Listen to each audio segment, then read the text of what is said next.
kahinaan o mahina mga kapatid, marupok, ang buhay natin ay magiging marupok. Pero kung ang buhay natin mga kapatid ay naka-founded sa Panginoon, ito po ay magiging matibay. Be a wise builder. Maging wise builder po tayo mga kapatid. Amen. Dahil sa Sunday, o yung sand mga kapatid, ang buhay daw niya ay naihalin tulad sa isang roller coaster. Alam niyo ba ang roller coaster? Yung paikot-ikot. Minsan mga kapatid, umikot. Tumaas. Tapos umikot na naman. Bumaba. Umikot na naman. Tumaas, pababa. Tumaas, pababa. Paikot-ikot-ikot. Paikot-ikot ang buhay. Pero walang nararating. Hanggang sa pag-ikot na lang mga kapatid. Amen. So, ganun po ang buhay ng tinatawag na Sunday o ng sand. Kapag ang buhay natin, amen, ay naitayo sa tinatawag na marupok, ang buhay natin magiging paikot-ikot lang at wala tayong nararating.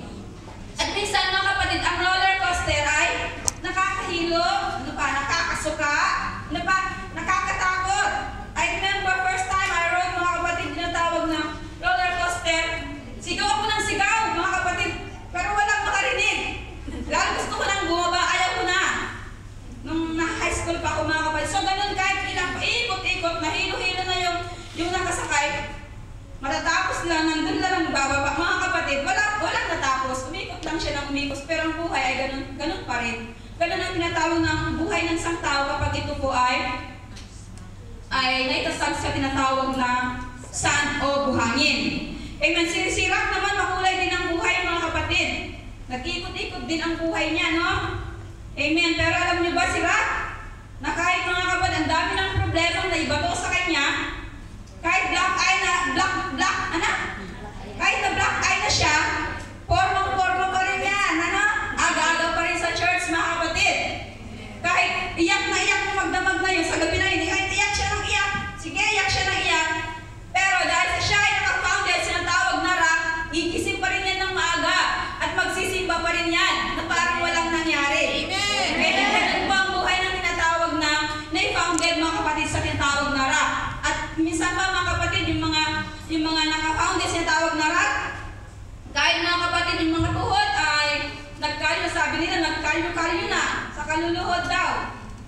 O baka naman nagkalyo sa kamamaksaka. Nagkaskas sa floor ng ating bahay ng ating mga amo, ano? Yung sabi nila, kahit daw nagkalyo-kalyo na yung mga tuhod sa ka-pray, andyan pa rin, lumalaban pa rin mga kapatid. Kahit nagkakabilbil na rin yung eye bag, ano? Bilbil pala yung eye bag. Ano yan, pag-umitin? Ay, bilbil mga kapatid. Ano yung kapagdating nyo? Ha? Mamaya, punta kayo sa salamin. Ano yung eye bag niyo, may bilbil siya. Kaya iyak. Amen. Baka naman napuyat lang sa Facebook. Hindi sa kaiiyak sa Panginoon, ha? Hindi sa kaiiyak sa panalangin. Pag ganun mga kapatid, ang tawag na rock, na-founded sa rock, kahit maraming pagsubok na ibinato sa kanya, lumalaban pa rin yan mga kapatid, kahit anong hirap ng buhay, kahit kulang sa financial mga kapatid, kahit may problema sa Pilipinas, may problema sa asawa, may problema sa employer, may problema sa church mga kapatid, hindi po yan sumusuko. Bakit? Dahil ang buhay niya ay naitayo mga kapatid, na matutag ng iba, na hindi po natitinag. Palakpakan natin ang Diyos na buhay mga kapatid. Hallelujah! Praise the Lord! Hallelujah! Hallelujah! Nag-enjoy ba tayo mga kapatid? Okay, naantok na kayo. Okay, second point, what you build will be tested. Kung ano yung ating mga itinayo, mga kapatid, ay masusubok. And the question is, are we prepared mga kapatid?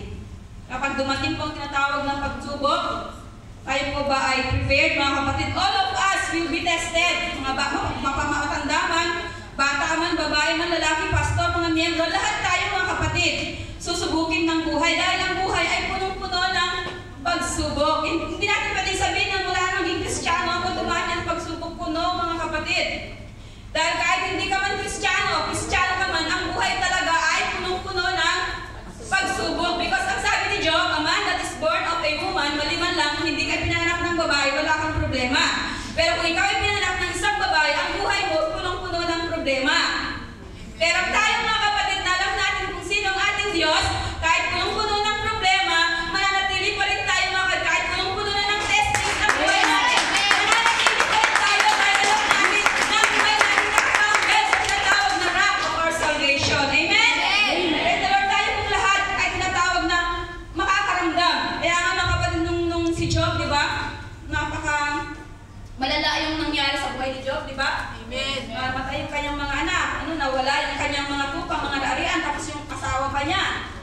Amen. Sinumbatan pa siya ng asawa niya, ganyan bang Diyos na pinaglilingkuran mo? Pero anong sabi ni Job? Tatanggap lang ba tayo ng mabuting bagay sa Panginoon at hindi ng masamang bagay? Ang sabi ng Mateo, mga kapatid, na ang Diyos ay nagpapaulan sa tinatawag na just and unjust. Siya po ay nagpapasikat ng araw sa mga just and unjust. So ang buhay natin, mga kapatid, mapakristyano ka man o hindi, amen, ay mapupuno po at punong-puno po ng tinatawag na testing. Ngayon, kung alam natin ang buhay natin ay ganon, so of course, kapag dumating ang problema, prepared tayo. Bakit? Kasi alam natin normal yun eh. Kasi ang buhay talaga, mga kapatid, is punong-puno nga ako, mga kapatid. Pero pagdating ng problema, parang wala na tayong lakas lumaban, di ba?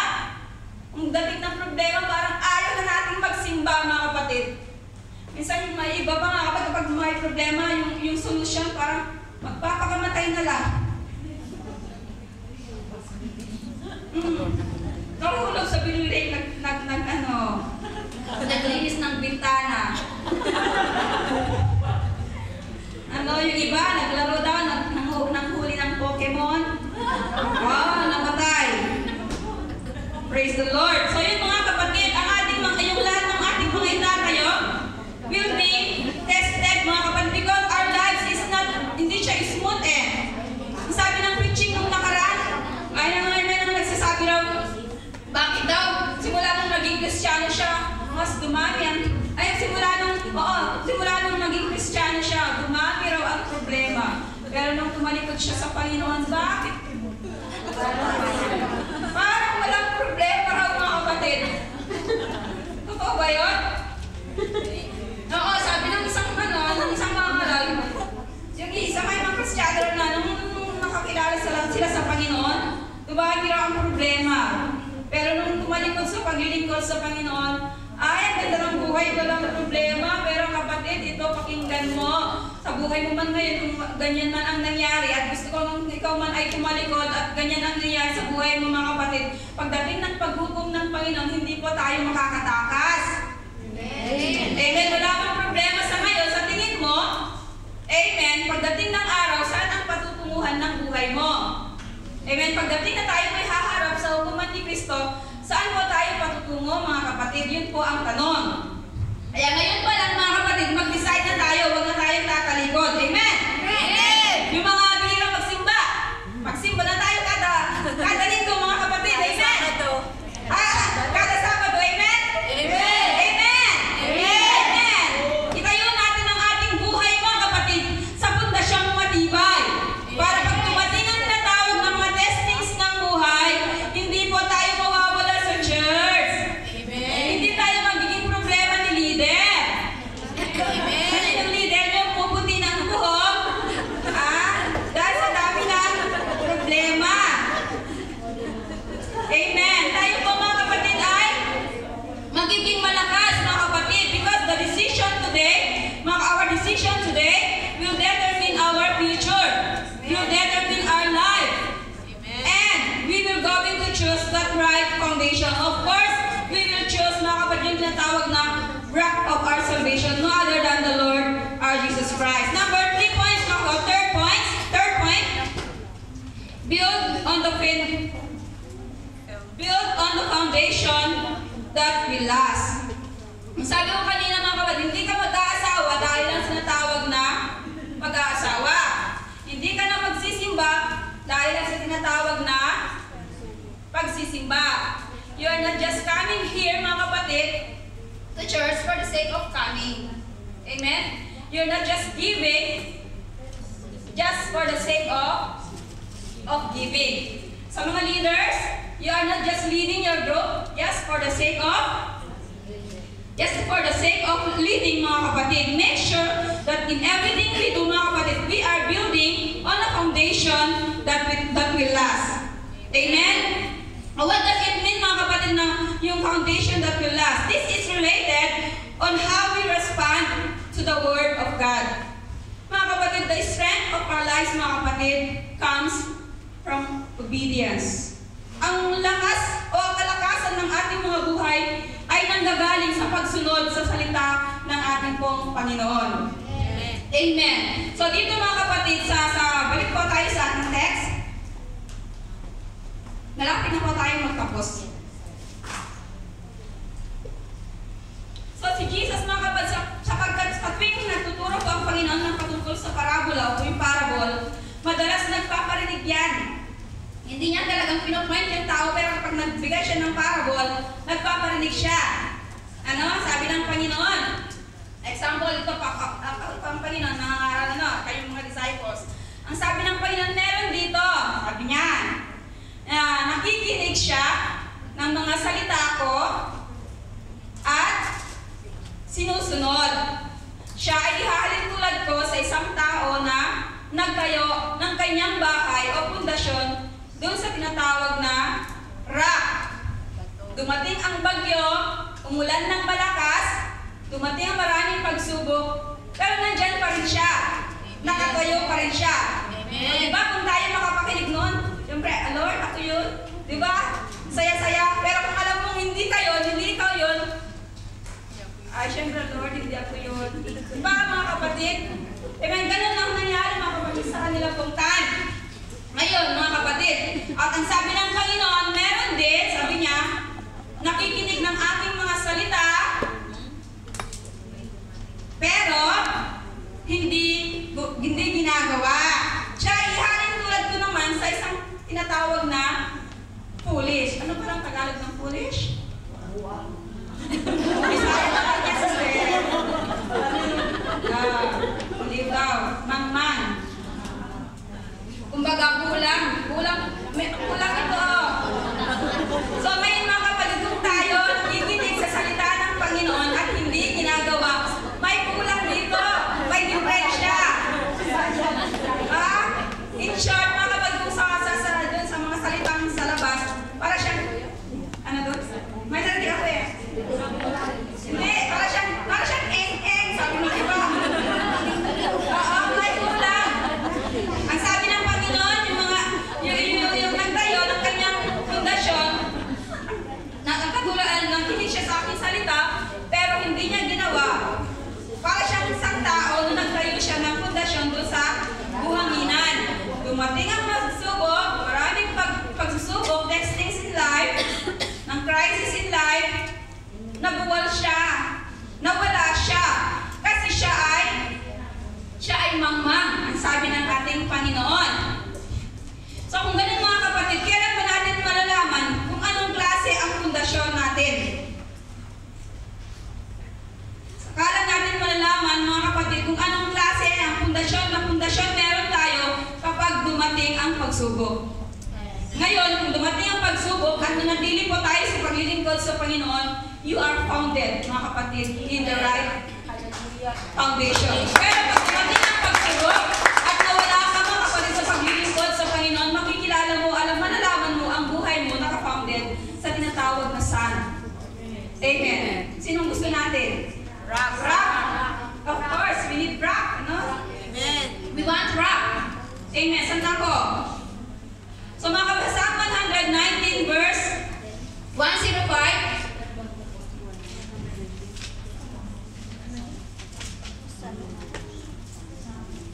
Psalm 119, 105. Sabi niya, Thy word is a lamp unto my feet and a light unto my path. So ang salita ng Panginoon ay ilaw.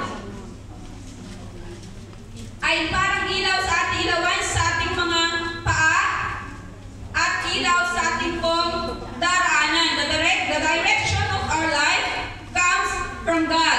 Yung bawat direksyon natin mga kapatid, yung tungo, yung hakbang natin, yung direksyon ng buhay natin ay nanggagaling sa salita ng ating pong Panginoon. Hindi po nanggagaling sa tinatawag na bolang kristal, ha? O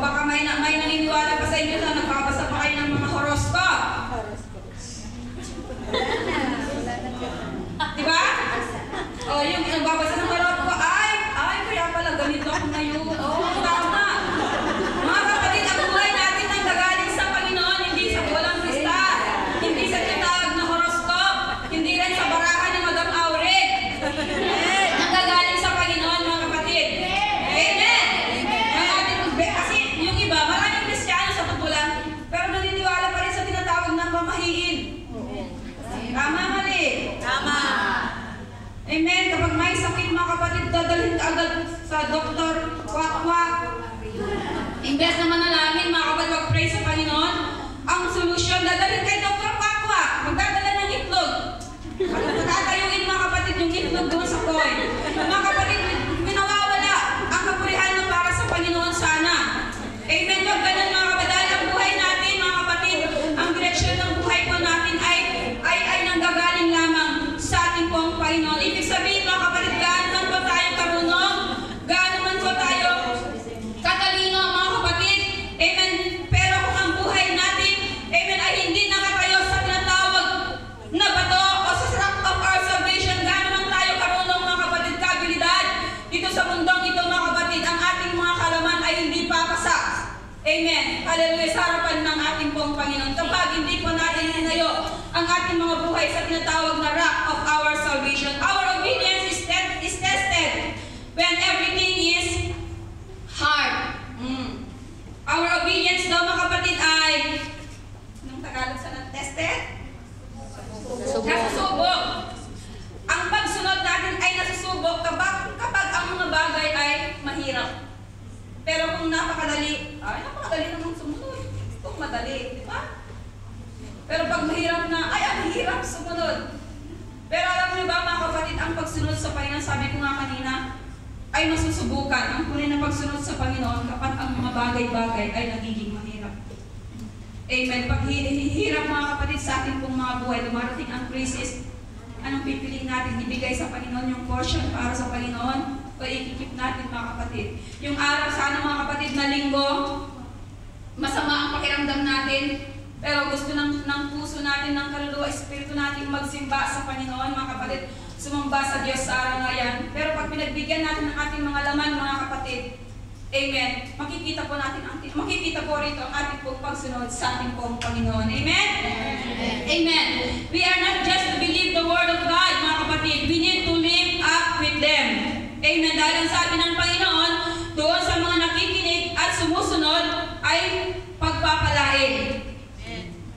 Hindi lamang, mga kapatid, maniwala ka, I believe, totoo ang salita ng Panginoon, pero ang paggawa, nasaan, mga kapatid? Kung hindi naman natin ina-actionan, mga kapatid, ang sinasamahan ng action, ang salita ng Panginoon, mga kapatid, ay kailangan ay tayo po, mga kapatid, ay masusubok po ang tinatawag na pagsunod po natin. Amen. Do we want our life, mga kapatid? Gusto po ba natin maging matagumpay ang ating pong mga buhay? Gusto po natin maging matagumpay ang ating mga ministry? Ang ating marriage? Amen. We need to build our foundation, mga kapatid. Doon po sinatawag na rock of our salvation. No other than the Lord Jesus Christ. Amen. Sa buhay natin, marami tayong naging plano. Marami tayong gustong gawin, mga kapatid, sa buhay na ito, pero nabibigo tayo. Hindi tayo nagtatagumpay. Marahil mali, mga kapatid, ang natawag na pundasyon po natin. Pero sa oras na ito, mga kapatid, bago po tayo lumapit, mga kapatid, sa harapan po ng ating Panginoon, kailangan nating suriin ang ating mga sarili kung ang ating pundasyon ay nakapounded na talaga, nakatayo nga sa tinatawag na rock of our salvation. Hindi pa huli ang lahat, mga kapatid. Amen. Sa oras na ito, ang salita ng Panginoon ay may pangaraw, hindi tayo pang sa ganun tayo po i-compare. May mga kapalpakan tayo sa nakaraan, sa ating past life, mga kapatid. Hanggang sa ngayon, minsan, pumapalpak pa rin tayo sa ating mga decision. Amen. At nabibigo pa rin tayo, mga kapatid, sa ating mga ginagawa. Amen. Pero ang salita ng Panginoon dito ay pangaral sa ating kalagitnaan upang maging hamon sa ating mga kapatid. Amen. Magbigay sa atin ng tinatawag na pag-asa. Because today, this afternoon, is a message of hope. Amen. There is hope in serving the Lord. Amen. Palakpakan po natin ang ating Panginoon.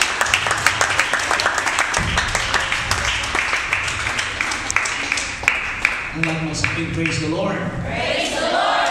Maganda, kaliwanag ang salita ng Panginoon, mga kapatid, that if we will obey the Word of God, we will become a wise builder, praise God, to build our foundation of God.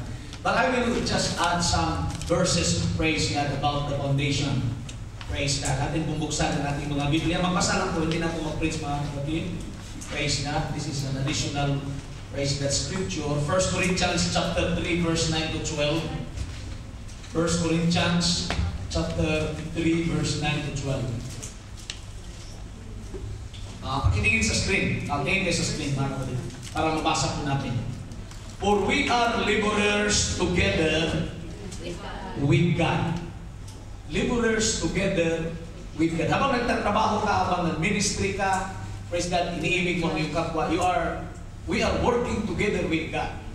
Ye are God's husbandry. Ye are God's building. Okay? Verse 10. Ano sinabi ng verse 10? Bible said, according to the grace of God which is given unto me, Paul said, as a wise master builder, not just a builder, but a master builder. As a wise master builder, I have laid the foundation, another buildeth thereon, but let every man take heed how he buildeth thereupon.